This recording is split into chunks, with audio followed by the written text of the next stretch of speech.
Very good evening from Suryanarayana దేవాలయం అండి. ఇది ఇంకెవరిదో కాదు, సూర్య భగవానుడిది. ఇది సుమారు దీని ప్రత్యేకత ఏంటంటే 2200 నాటి ఇది. సో చాలా ప్రత్యేకమైన దేవాలయం, ఎందుకంటే దీని బేస్మెంట్ పైన అనేది. సో ఇదిగోనండి ఇప్పుడు మీకు కనిపిస్తుంది కదా, ఇదే సూర్యనారాయణ దేవాలయం. సో మనకి ఈ దేవాలయం ప్రత్యేకత ఏంటంటే 200 ఏళ్ళ నాటి దేవాలయం అండి. మనకి స్టార్టింగ్ చూడండి, అక్కడ మనకి ఎలిఫెంట్ ఉంది కదా, ఆ ఎలిఫెంట్ అనేది బేస్, ఆ టెంపుల్ కూడా మనకి బేస్ ఉంది చూడండి, కింద అనేది బేస్ ఉన్నది. చాలా వరకు చాలా మందిరాల్లో ఉండవు. సో ఇదే దాని ప్రత్యేకత. సో లోపలైతే ఫోటోగ్రఫీ అనేది నాట్ అలౌడ్ అండి, మనకి పూర్తిగా రెస్ట్రిక్టెడ్. సో నేనైతే కొంత భాగం వరకు మాత్రం బయట నుండి అయితే చూపిస్తున్నాను. ఇదిగోండి, చాలా బ్యూటిఫుల్ దేవాలయం. మనకి మర్రి చెట్టు ఉంది, ఆ మర్రి చెట్టు ప్రదక్షిణాలు అన్నీ చేసుకుంటూ దేవాలయం దర్శించుకోవచ్చు. ఇదిగోండి, చాలా అద్భుతమైన దేవాలయం.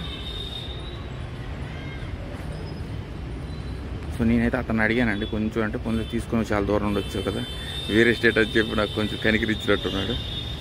సో ఈ మాత్రం వరకు అయితే మనం తీసుకోవచ్చు. సో చాలా అద్భుతమైన దేవాలయం, 200 ఏళ్ళ నాటి కాలం దేవాలయం అండి. ఇక్కడ ఉన్న ప్రజలు ఏంటంటే ఇప్పటికి కూడా సూర్య భగవానుడు వాళ్ళతో ఇంటాక్ట్ అవుతారని బలంగా నమ్ముతుంటారు. నమ్మి ఒక కార్నర్లో, ఊరికి ఒక కార్నర్లో కట్టించడం అయితే జరిగింది ఈ దేవాలయం.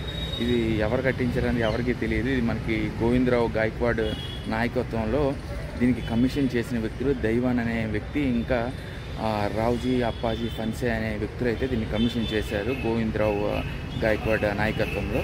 చాలా అద్భుతమైన దేవాలయం అండి. మనకి ఇక్కడ చాలా బ్యూటిఫుల్ ఫెస్టివల్ రథసప్తమి నాడు ఇక్కడ హెవెన్ అనే ఒక ఈవెంట్ అనేది ఆర్గనైజ్ చేస్తారు. ఇక్కడ చుట్టూ మనకు ఉన్నాయి కదా, ఇవన్నీ కూడా రంగోలీలు వేస్తూ చక్కగా దేవుడికి నీట్గా గార్లెండ్స్ ఇవన్నీ పెడుతూ చాలా నీట్గా అయితే ఈవెంట్ అయితే కోఆర్డినేట్ చేస్తారండి. ఆ రోజైతే చాలా వేలల్లో లక్షల్లో అయితే ఇక్కడికి వచ్చి అయితే దేవుడిని అయితే ఆరాధించుకుంటూ సూర్యుడిని వాళ్ళు ఇంటాక్ట్ అవుతారనే బలంగా ఇక్కడ ఉన్న ప్రాంతాలు నమ్ముతారు. ఈ చుట్టుపక్కల ఉన్న గ్రామాలు కూడా చక్కగా వచ్చేది ఈ దేవాలయాన్ని వీక్షించుకుంటారు. నేనైతే ఫేమస్ దేవాలయాలు అందరూ కూడా తీస్తారండి. ఇలాంటి అన్ఎక్స్ప్లోర్డ్ ప్లేసెస్ మీకు చూపించాలనేది నా ఈ ప్రయత్నం.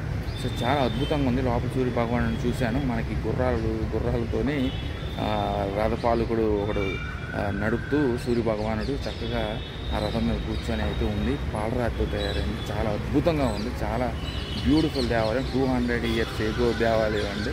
So one of the most heartful touching sight ఏదైనా ఉంటే ఇది కూడా నాకు టచ్ అయింది. చాలా అద్భుతంగా ఉంది. లోపల విగ్రహం చూసి నేనే మైమర్చిపోయాను.